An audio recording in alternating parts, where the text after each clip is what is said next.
관련해서 우리 이성만 의원의 생각을 좀 들어보도록 하겠습니다. 법원에 기소할 수 있는 권한을 검사들이 독점을 하고 있죠. 또 정치 권력으로부터 검사의 신분을 보장하기 위해서 임기를 보장을 해줍니다. 그래서 헌법상이나 법률상에서 검사를 부책할 수 있는지는 오로지 국회가 탄핵을 통해서만 할 수가 있습니다.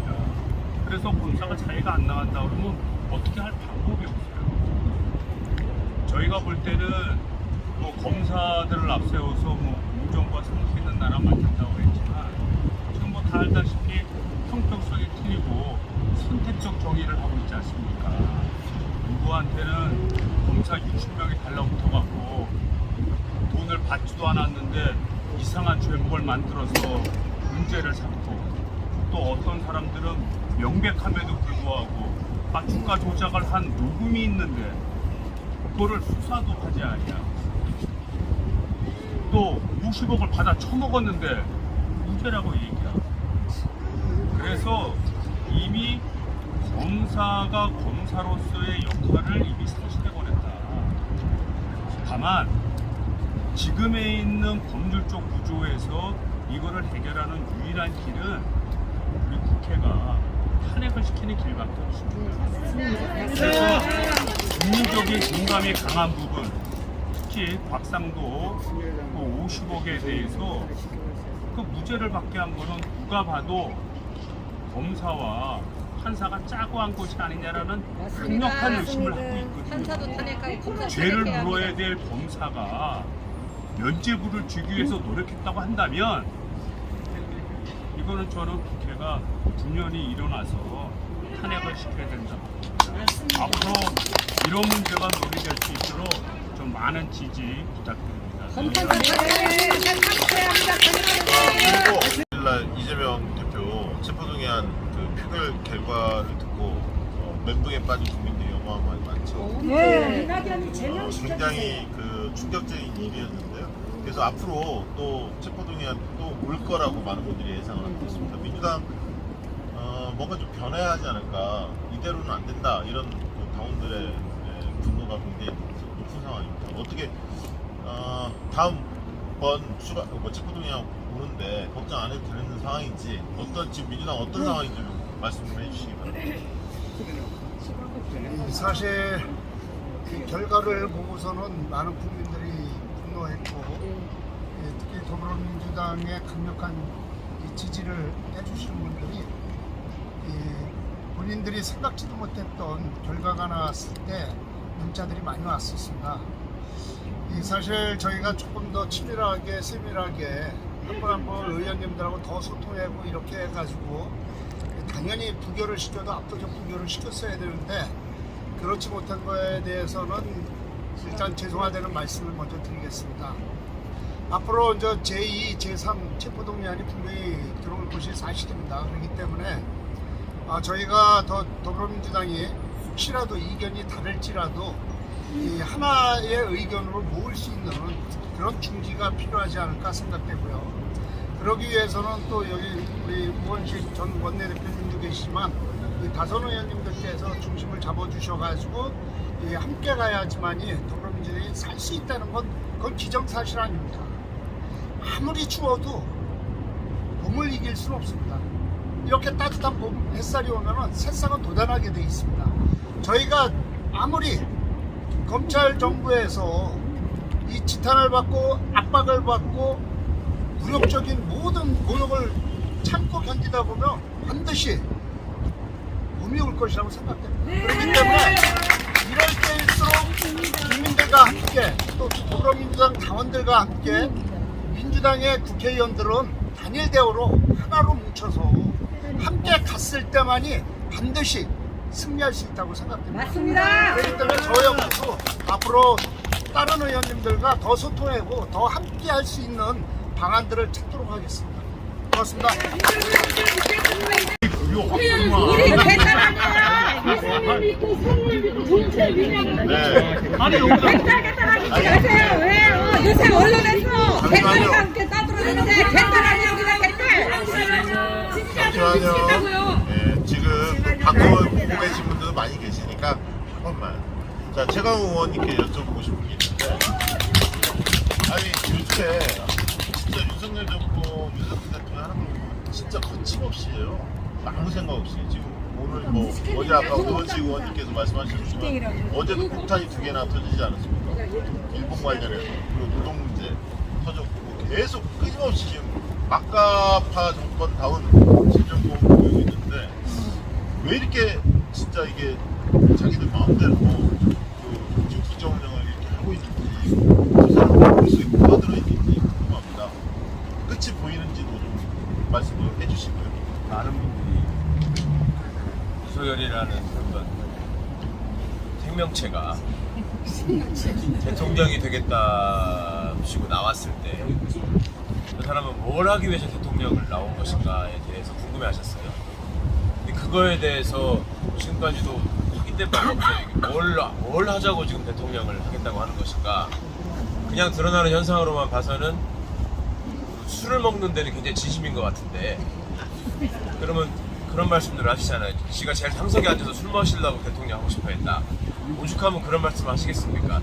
나라를 이끌어가겠다는 사람이 뭘 하겠다는 건지가 보이지가 않으니까 국민들이 더 그런 걸 싶은데, 그동안에 해봤고 할 줄 아는 게 이제 수사라는 형식을 통해서 사람을 몰감에 가두는 거, 그것만 해봤죠. 그러니까 본인이 검사 시절에 공언한 것처럼 수사권을 가지고 보복하는 깡패 짓거리만 하고 있고, 깡패 무리이다 보니까 그 깡패에 소속돼 있는 똘마니들한테 자리를 나눠주는 걸로 이제 대통령의 권한을 최대한 행사하려고 하는 것이고, 더군다나 저는 가장 기가 막혔던 것은 그 전에 작년까지 제가 법사위에 있으면서, 법사위라고 하는 것은 원래 법을 최종적으로 심사해서 본회의에 올리는 역할을 하기 때문에 정부가 무슨 일을 하고자 하는 것인지, 뭐에 제일 매달리고 있는 건지가 드러날 수밖에 없습니다. 이 법은 꼭 좀 처리해달라, 통과시켜달라, 이거를 사정을 하게 돼 있거든요. 근데 여러 번 방송에서 말씀드렸는데 그런 게 딱 하나밖에 없었어요. 이건 반드시 해야 된다라고 사정했던 법이 만 나이로 통일하는 법. 국민들 나이 만으로 통일시켜주려고 대통령을 하겠다는 것인가. 그래서 기가 막혔는데, 새해가 돼가지고서는 더더욱 하고 싶어하는 게 이재명 대표한테 최대한의 모욕을 줘서 민주당을 분열시키고 그것을 통해서 정치적인 이득을 얻으려고 하는 것, 딱 정치검사들을 내세워서 하는 수법만 반복하고 있었단 말입니다. 그러다가 더 큰 일을 벌였는데, 적어도 대통령이라는 사람이 국민들 앞에 그렇게 어마어마한 일을 결단이라는 이름으로 포장을 해서 했으면 거짓말은 하지 말아야죠. 지금 아까 들은 얘기 중에 가장 기가 막혔던 게 피해자의 입장을 존중해서 배상 문제를 해결하고자 한다는 말을 했다는 겁니다. 피해자들의 입장을 언제 한번 들어본 적이 있었길래 그런 말을 하는 것인지, 감히 할 수 없는 일을 막 지금 내뱉고 있거든요. 피해자의 입장을 존중했다고 하면 이 사람 머릿속에는 지금 일본을 피해자라고 생각하는 것인가. 그거 아니면은 사실은 논리적으로 설명이 안 되는 지금 행동을 계속 하고 있거든요. 그러면서 본인이 후보 시절에 했던 얘기들, 손발노동은 아프리카 사람들이 나는 것이다. 그 다음에 여러 가지 얘기를 통해서 그 중국을 폄하하고 세대 간의 갈라치기다, 남성과 여성을 분열시키려고 하고, 이런 갈라치기를 통해서 얻은 정권이다 보니까 계속 갈라치기를 하다 보면 나의 그 열성 지지자들은 나를 도와줄 것이고, 그런 사람들을 바탕으로 해서 소위 개돼지 정권을 얼마든지 이어나갈 수 있다고 생각하는지 모르겠습니다. 그러니까 국민들의 수준이 그만큼 높아져 있다는 사실을 모르는 것 같고요. 하물며 머릿속에 갖고 있는 역사 인식은 물론이고, 노동에 대한 인식, 뭐 경제 문제에 대한 현실 인식, 이런 것들이 너무 없다 보니까 지금 수출이 계속 지금 적자를 기록하고 있습니다. 이런 적이 없었거든요. 그 다음에 북한의 무인기에 의해서 용산 상공이 뚫렸습니다. 본인이 그토록 좋아하는 천공 때문에 그렇게 방치했는 건지는 모르겠는데, 진짜로 천공이라는 님에 하늘이 뚫렸다는 거 아닙니까? 윤석열 때 들어와가지고 천공을 흠모하다 보니까 하늘이 뚫리는 일까지 벌어지고, 이런 방구 사과도 없고 미안한 마음도 없고, 결국 이 사람은 대통령의 자리가 얼마나 막중한 것인지, 그것이 무엇을 위해서 존재하는 것인지를 지금 모르고 있다. 이것을 일깨워주기 위해서라도 국민들께서 피곤하시겠지만 힘드시더라도 이 관심을 잃으셔서는 안 되겠다 하는 말씀을 저희가 드릴 수밖에 없고, 또 그런 차원에서 저희가 지금 천막치고 바깥에 나와 있는 것뿐만이 아니라 앞으로 이 사람들이 그 해나갈 무도한 일들이 더 생긴다면 이것은 강도를 계속 높여나갈 수밖에 없고, 일단은 저희가 농성을 시작한 이유가 이상민 탄핵, 그 다음에 50억 특검, 김건희 특검, 이것을 지금 목표로 시작을 했기 때문에 이것이 이제 거의 이루어지고 있는 것 같습니다. 이것이 이루어지고 나서 또 이거를 거부권으로 또 방해할 수가 있죠. 뭐 그런 문제들이 생기면 절대로 그걸 좌시할 수 없지 않겠습니까?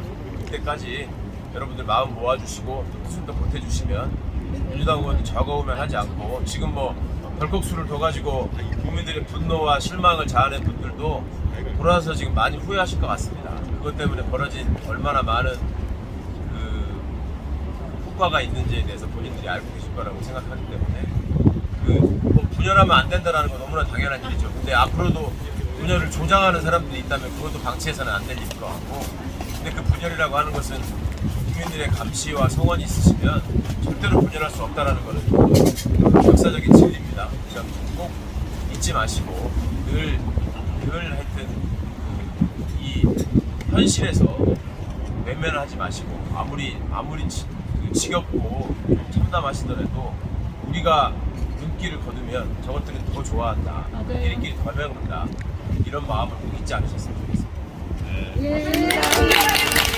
그 다음에 강민정 의원님 두 분이 새롭게 오셨고요. 일단 남영희 위원장님 한 말씀 드려야 할 것 같은데, 왜냐면 요즘에 더원협이라고 들어보셨습니까? 원외위원장, 국회의원이 아닌 원외위원장들 협의회가 있는데 더원협 사무총장을 또 맡고 계시고 남영희 위원장께서, 근데 더원협이 굉장히 목소리를 아주 선명합니다. 그래서 한 말씀 하시라고. 저희 더불어민주당 원외 지역위원장 협의회에서 지난번 이재명 대표 체포에 대한 표결 이후에 즉각적인 성명서를 발표했습니다. 여러분들이 실망한 것 이상으로 저희 원외 지역위원장들이 굉장히 실망을 크게 해서 전체 지역위원장 92명 중에 86명의 연설을 받아서 저희 결정문을 발표했는데요. 그 골자는 어쨌든 우리 당의 대표를 이 그동안 검사 독재 정권의 검찰의 먹잇감으로 낸 것에 동의한 그런 이유는 당을 배신한 것이고 그리고 당원과 지지자를 배신한 것이고 검찰 독재에 순응한 것이라는 그런 입장문을 발표했었습니다. 그래서 지금 걱정이 되는 것이 우리 좀 전에 최강호 의원님도 그렇고 우리 노원식 의원님, 많은 의원님들께서 이렇게 애를 써주고 계시지만 우리 국민들이 너무너무 답답해하는 상황 아닙니까? 뭐 하나 뾰족하게 이 무도한 정권에 맞서서 하나라도 우리가 대척점에서 해내고 있는 것이 보이지 않는 이 암흑, 이것이 굉장히 힘든 상황인 것 같은데요. 저는 여기 고생해 주시는 분들의 뜻에 비해서 우리 전체 의석을 가지고 있는 야당 의원들의 힘이 아직까지 다 모여지지 않은 부분이 분명히 있는 것 같습니다. 그런 점에서 아까도 말씀드렸지만 앞으로 있을 영장 청구, 쪼개기 청구가 되는 과정에 있어서의 또 새로운 표구역이 오기 전에 그 영장 청구의 부당함을 많이 알려야 될 것 같습니다. 그것부터 저희가 인정하지 않는 것에서 출발해야 될 것 같고요. 그 영장 청구 발부가 있기 전에 김건희 특검이든 대장동 특검이든 뭐든 하나 정말 통과시킬 수는 없는 건지 진짜 궁금한 것이고요. 저희 원내에서 속만 끓이고 있는데 그 부분에 대해서 좀 허심탄회하게 속 시원하게 말씀 좀 해주셨으면 좋겠습니다. 법사위원장은 누가 넘겨줘서 아까 시기적으로 23일날 보내야 되죠? 23일, 30일. 자, 강민정 의원님이 철안에서 북해 노텐돌에서 할 때 새벽까지 지키는 조가 있어요. 결사항전을 하는. 그래서 밤샘 농성, 실제로 여성 의원님들이 좀 힘드시잖아요. 그래서 일찍 들어가라고 함에도 불구하고 제가 듣기로는 강민정, 문정복 뭐 이런 의원님들이 며칠간 계속 농성을 했어요. 우리 강씨 화이팅! 의원님들 이렇게 모이면 앞에서 이게 선동조 있잖아요. 막 네. 구호치고 네. 강민정 의원. 우리 강씨들이 강해요. 그래서 제가 한마디 해주시고. 강민정 의원이 네. 이 농성조 전체의 교장선배. 농성 중독자. 농성을 즐긴다 그래야지 무슨 중독이라고